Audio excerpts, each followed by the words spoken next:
사도 신경으로 신앙 고백 드림으로 새벽 예배 시작합니다. 전능하사 천지를 만드신 하나님 아버지를 내가 믿사오며 그 외아들 우리 주 예수 그리스도를 믿사오니 이는 성령으로 잉태하사 통정녀 마리아에게 나시고 본디오 빌라도에게 고난을 받으사 십자가에 못 박혀 죽으시고 장사한 지 사흘 만에 죽은 자 가운데서 다시 살아나시며 하늘에 오르사 전능하신 하나님 우편에 앉아 계시다가 저리로서 산자와 죽은 자를 심판하러 오시리라. 성령을 믿사오며 거룩한 공회와 성도가 서로 교통하는 것과 죄를 사하여 주시는 것과 몸이 다시 사는 것과 영원히 사는 것을 믿사옵나이다. 아멘. 이 아침에 우리에게 주시는 하나님의 말씀은 에스라 4장 11절에서 24절 말씀까지. 에스라 4장 11절에서 24절 말씀까지. 말씀 찾으셨으면 한 목소리로 같이 읽습니다. 아닥사스다 왕에게 올린 그 글의 초보는 이러하니 강 건너편에 있는 신하들은 왕에게 아뢰나이다. 당신에게서 우리에게로 올라온 유다 사람들이 예루살렘에 이르러 이 패역하고 악한 성읍을 건축하는데 이미 그 기초가 수축하고 성곽을 건축하오니 이제 왕은 아시옵소서. 만일 이 성읍을 건축하고 그 성곽을 완공하면 저 무리가 다시는 조공과 관세와 통행세를 바치지 아니하리니 결국 왕들에게 손해가 되리이다.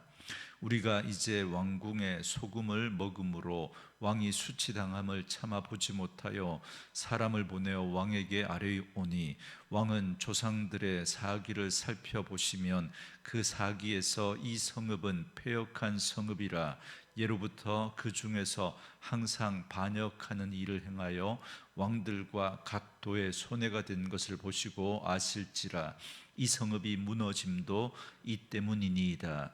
이제 감히 왕에게 아뢰오니 이 성읍이 중건되어 성곽이 준공되면 이로 말미암아 왕의 강 건너편 영지가 없어지리이다 하였더라. 왕이 방백 르훔과 서기관 심세와 사마리아에 거주하는 그들 동관들과 강 건너편 다른 땅 백성에게 조서를 내리니 일렀으되 너희는 평안할지어다. 너희가 올린 글을 내 앞에서 낭독시키고 명령하여 살펴보니 과연 이 성읍이 예로부터 왕들을 거역하며 그 중에서 항상 패역하고 반역하는 일을 행하였으며 옛적에는 예루살렘을 다스리는 큰 군왕들이 있어서 강 건너편 모든 땅이 그들에게 조공과 관세와 통행세를 다 바쳤도다. 이제 너희는 명령을 전하여 그 사람들에게 공사를 그치게 하여 그 성을 건축하지 못하게 하고 내가 다시 조서를 내리기를 기다리라. 너희는 삼가서 이 일에 게으르지 말라. 어찌하여 화를 더하여 왕들에게 손해가 되게 하랴 하였더라. 아닥사스다 왕의 조서 초본이 르훔과 서기관 심세와 그의 동료 앞에서 낭독되매 그들이 예루살렘으로 급히 가서 유다 사람들을 보고 권력으로 억제하여 그 공사를 그치게 하니 이에 예루살렘에서 하나님의 성전 공사가 바사왕 다리오 제2년까지 중단되니라. 아멘. 오늘은 함께 읽으신 에스라 4장 11절에서 24절 말씀을 중심으로 거짓의 사람들이라는 제목의 말씀으로 잠시 은혜를 나누겠습니다. 성전 공사가 본격적으로 시작되려고 하다가 그만 중단되고 맙니다.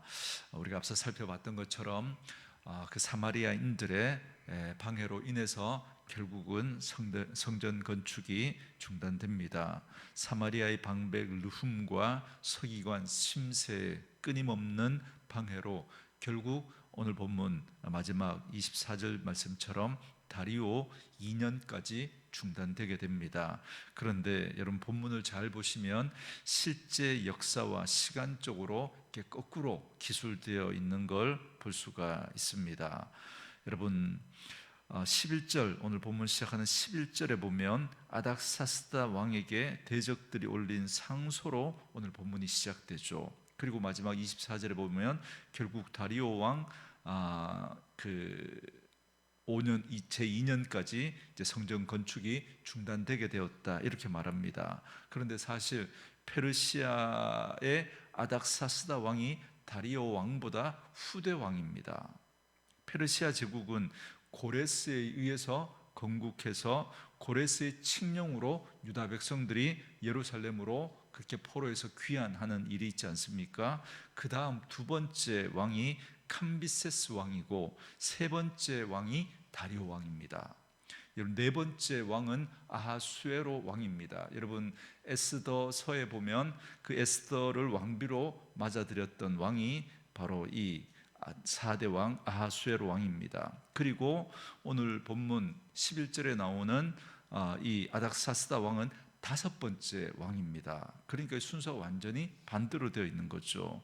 이 아닥사스다 왕이 느헤미야의 간청을 들어줘서, 여러분 느헤미야가 그 예루살렘으로 돌아와서 어떤 일을 합니까? 성전은 건축이 되었지만 성벽이 허물어져 있었죠. 그래서 느헤미야가 와서 그 무너진 성벽을 재건합니다. 그때 느헤미야를 예루살렘으로 가도록 허락했던 왕이 바로 이 아닥사스다 왕입니다. 그런데 오늘 본문은 순서가 뒤바뀌어져 있죠. 3대 왕인 다리오 때까지 성전 건축이 중단 이야기가 나오는데 24절에, 그런데 11절에 보면 다섯 번째 왕 아닥사스다에게 보낸 대적자들의 투서가 먼저 나옵니다. 그러나 사실 아닥사스다 왕 시절에는 이미 성전 건축이 완료된 상황입니다. 그래서 본문의 내용을 잘 보시면 성전 건축에 대한 반대의 내용이 아니라 예루살렘 성과 성벽을 건축하는 것을 반대하는 그런 내용입니다. 여러분 16절에 보시면 그 내용이 그렇게 기록되어져 있죠. 이제 감히 왕에게 아뢰오니 이 성읍이 중건되어 성곽이 준공되면, 이렇게 말하면서 이렇게 성벽을 건축하는 것을 반대하는 그런 내용들이 나오는 걸 알 수 있습니다. 그런데 결론은 다리오 왕 2년까지 성전 건축이 중단된 것을 기록하고 있습니다. 에스라의 머릿속에는 사마리아인들이 성전 재건을 방해하는 데 앞장섰고, 그들이 훗날 예루살렘 성벽을 재건하는 일에도 그들이 방해했기 때문에 이 사건을 동일한 하나의 사건의 연장선상에 놓고 이제 기록을 하고 있는 겁니다. 그래서 이렇게 성전 재건을 반대하는 것으로 시작한 그들의 투서가 나중에 성벽 재건을 반대하는 데까지 이어졌음을 보여주면서 결국 다리오 왕 2년까지 성전 재건이 중단되었음을 말하는 겁니다. 어쨌든 약간의 혼동은 있었던 것 같아요, 머릿속에서. 그래서 어찌되었던 이 사마리아인들이 성전 재건을 방해하는 데서부터 시작해서 나중에 느헤미야 시대까지 이 벽 재건까지 중단하는 그런 일들이 있었거든요. 그래서 그걸 연장선상에 놓고 기록을 하면서 이 아닥사스다 왕에게 이렇게 투서를 썼던 그런 내용으로 시작해서 이렇게 글을 쓰면서 약간의 좀 오해할 수 있는 그런 소지가 있지만, 어쨌든 그런 부분들을 여러분 이해하시고 보시면 되겠습니다. 여러분 어쨌든 중요한 건 이렇게 대적자들의 끊임없는 방해와 그런 회방으로 인해서 성전 공사가 중단되었다라는 겁니다. 여러분 우리가 살아가는 이 세상에는 이처럼 음해가 많고 투서와 고소, 고발이 끊이지 않습니다. 특히 우리 한국인들의 이 고소, 고발은 정말 그야말로 세계 최고라고 말합니다. 일본보다 무려 10배나 많다고 합니다. 우리나라 사람들이 뭐 의협심이 많아서 그런 건지, 다른 건 참아도 억울한 건 못 참아서 그런 건지, 아니면 우물한 개구리처럼 자기만 옳다고 생각해서 그런 건지는 모르겠지만 고소 고발이 정말 많아도 너무 많습니다. 이런 행위는 사실 사단이 쓰는 무기 중에 최고의 무기가 바로 이런 고소고발입니다. 하나님 앞에서 끊임없이 우리를 참소하는 자가 여러분 이 사단이거든요. 우리가 하나님의 일을 하고자 하면 이렇게 발목을 잡는 일을 끊임없이 잡는 일이 끊임없이 일어납니다. 그러면 이런저런 무성한 말들이 생겨나고 여러분 얼마나 사람을 피곤하게 만드는지 모릅니다. 사기를 꺾어버리고 엉뚱한 데 시간과 에너지를 쏟게 만들어버립니다. 요즘은 그 고소고발 그런 사건들 때문에 변호사를 돈 문제도 또 어마어마하게 또 그렇게 손실을 입게 됩니다. 그래서 오늘 본문을 보시기 바랍니다. 대적자들의 투서는 다 음해와 거짓된 내용들입니다. 그 내용을 한마디로 요약하면 저들이 성벽을 건축하게 되면 왕에게 큰 손해가 난다는 겁니다. 그러면 페르시아의 왕이 이 일의 진위 여부를 어떻게 다 알 수 있겠습니까? 지금처럼 정확하게 정보가 전달되는 그런 시대가 아니었습니다. 사실 오늘날과 같은 시대에도 가짜 뉴스가 얼마나 많고 그 일의 진위를 가리려면 얼마나 많은 에너지가 소모됩니까? 그러니까 고대 제국의 한 기퉁이에서 벌어지는 그 일을 페르시아 왕이 잘 알지도 못할 뿐더러 사실 관심도 그렇게 많지 않습니다. 게다가 이 일이 별다른 이익을 가져다 주지 않는 일이라고 한다면 여러분 그렇게 큰 신경도 쓰지 않고 어떤 결정을 내릴 때 손해가 되지 않는 쪽으로 그렇게 결정하는 게 보통입니다.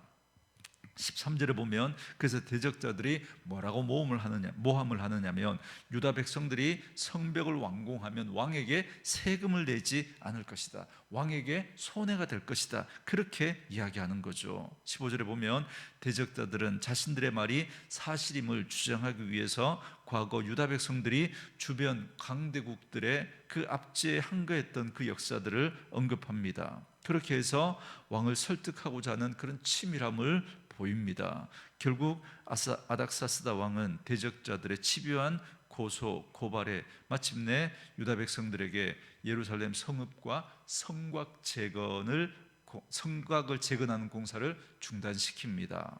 그리고 아닥사스다 왕이 성벽 재건을 중단시킨 것처럼 이전에 다리오 왕 때까지도 그렇게 성전 재건이 중단되었던 거예요. 그러니까 이게 혼동할 수 있었던 게 이렇게 또 우리가 또 혼돈할 수 있는 게 성전 재건도 사마리아 방에 의해서 결국 중단되는 조서가 내려졌고요, 성벽을 재건할 때도 느헤미야 시대 때도 또 그런 일들이 같이 있었던 겁니다. 그처럼 이렇게 성벽 재건이 중단되었던 것처럼 성전 재건도 다리오 왕 그 2년까지 공사가 중단되게 되었던 겁니다. 유다 백성들을 포로에서 돌아오게 하시고 성전을 재건하도록 하신 분은 하나님이십니다. 유다 백성들은 하나님의 뜻에 순종해서 그 고생을 마다하지 않고 바벨론에서 이 예루살렘으로 귀환한 겁니다. 그들의 신앙의 열정은 여러분 정말 다른 사람들이 정말 따라올 수 없을 만큼 정말 자신의 모든 것을 다 걸고 그 바벨론에서 이제는 살만하게 거기에 정착했는데 다 내려놓고 아무것도 없는 이 예루살렘으로 왔던 사람들입니다. 그들의 열정이 여러분 남달랐습니다. 그런데 사마리아인들에 의해서 중단됩니다. 그들은 불손한 동기를 가지고 하나님의 성전을 짓지 못하도록 방해했습니다. 그럼에도 불구하고 하나님은 이 일에 대해서 침묵하시는 것처럼 보입니다. 하나님의 뜻에 순종한 유다 백성들이 악한 대적자들에 의해서 패배한 것처럼 보이는 그런 상황까지 이르게 된 겁니다. 그런데 하나님은 아무런 일도 행하지 않으십니다. 여러분 이런 상황이라면 아무리 좋은 믿음의 사람이라고 할지라도 좌절하고 낙심에 빠지기 쉽습니다. 그렇다면 왜 하나님은 이런 악한 행동을 막지 않으십니까? 왜 그들이 승리하도록 지켜만 보고 계시고 주를 경외하고 믿음으로 살려고 하는 사람들을 외면하고 침묵하실까라고 하는 겁니다. 오늘 우리도 이 땅을 살아가면서 하나님의 침묵을 우리 경험할 때가 있지 않습니까? 우리는 자녀들을 양육하면서 이와 비슷한 그런 경험들을 우리 합니다. 부모님이 자녀가 잘못할 때마다 잘못들을 지적하고 바로 잡아줄 때가 있습니다. 아이가 어리면 어릴수록 그 아이들이 잘못하면 그때 바로 잡아주고 고쳐줍니다. 그러나 자녀가 성인이 되었는데도 계속해서 사사건건 하나하나 간섭하고 지적하고 이렇게 하면 여러분 되지 않습니다. 자녀가 결혼을 해서 가정을 이루었는데도 사사건건 부모가 개입해서 관여하고 그렇게 하면 정상적인 가정으로 세워지기 힘듭니다. 옆에서 지켜보는 거죠. 지켜보면서 하고 싶은 말이 있지만 참아야 합니다. 그러다가 또 결정적인 부분에서는 또 부모님이 개입해서 이렇게 말을 해줄 수 있겠지만, 그러나 그 자녀들이 성인이 되었는데도 불구하고 사사건건 개입한다면 문제가 있죠. 실수를 하기도 하고 또 잘못을 또 경험을 하면서도 배워가는 거죠. 그걸 지켜봐 주면서 기도하고 또 옆에서 가끔씩 한 번은 또 결정적일 때 조언을 하고 도와줄 수 있는 겁니다. 사사건건 그렇게 하는 건 여러분 옳지 않습니다. 하나님도 마찬가지입니다. 우리의 신앙이 초보이고 미성숙할 때는 하나하나 개입하지만, 그러나 때로는 우리의 신앙을 성숙시키기 위해서 때로 우리가 만나는 그런 억울한 일들, 또 그런 일들 속에서도 하나님은 침묵하십니다.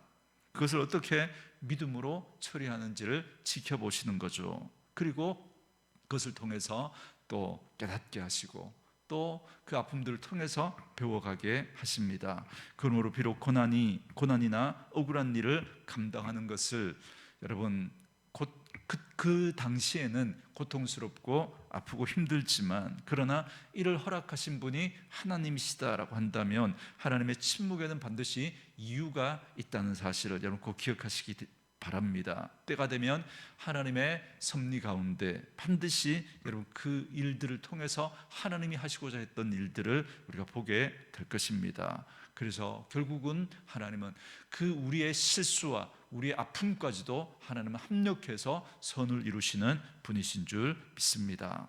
그러므로 여러분 결코 우리가 믿음의 일을 하다가 선한 일을 하다가 낙심하지 마시기 바랍니다. 오늘 본문의 유다 백성들도 마찬가지입니다.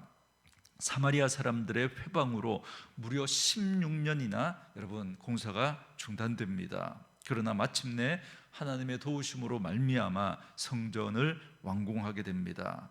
침묵하시는 하나님은 때로 믿음의 조상 아브라함과 이삭과 야곱에게도 그렇게 하셨고요, 또 바울과 베드로가 억울하게 매를 맞고 감옥에 갇혀 순교의 피를 흘릴 때도 침묵하셨습니다. 그러나 그 일들을 통해서 하나님은 신실하게 일하셨습니다.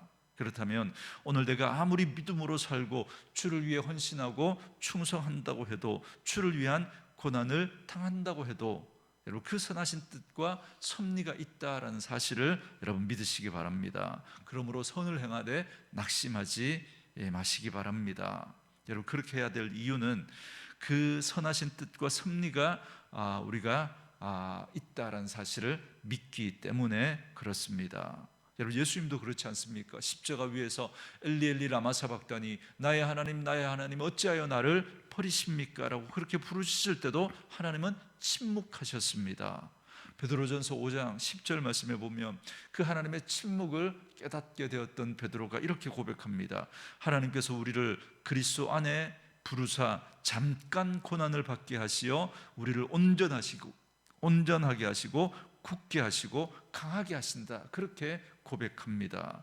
그 하나님의 침묵의 시간을 통하여서 우리를 온전하게 하시고 우리를 굳건하게 하시고 강하게 하시는 것입니다. 그러므로 악이 이기고 득세하고 하나님이 침묵하는 상황처럼 보이는 그런 순간들이 우리에게 있을 수 있겠지만, 그러나 십자가 고난에서 마침내 부활하시고 승리하신 주님과 같이 어떤 상황 속에서도 더욱 인내하며 낙심하지 마시고 선을 행하되 여러분 끝까지 참고 인내하며 좌절하지 않고 주님의 그 섭리 가운데 오늘도 믿음의 삶을 걸어가며 결국에는 승리하는 그런 저와 여러분들의 삶이 되어줄 수 있기를 주님의 이름으로 축원합니다.